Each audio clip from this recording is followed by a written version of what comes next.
Ito ang GMA Regional TV News. Mainit na balita mula sa Visayas at Mindanao, hatid ng GMA Regional TV. Nasawi ang Las Pilipinas volleyball player na si Ike Andrew Barella matapos maaksidente sa Cadiz Negros Occidental. Sara, ano yung nangyari? Rafi, nabangga ng isang bus ang minamaneho niyang motorsiklo.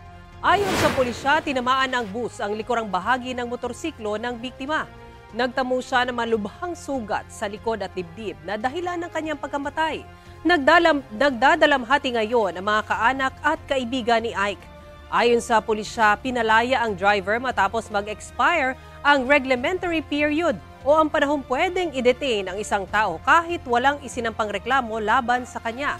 Pinoproseso na ng mga kaanak ng biktima ang pagsasampa ng reklamong reckless imprudence resulting in homicide laban sa kanya.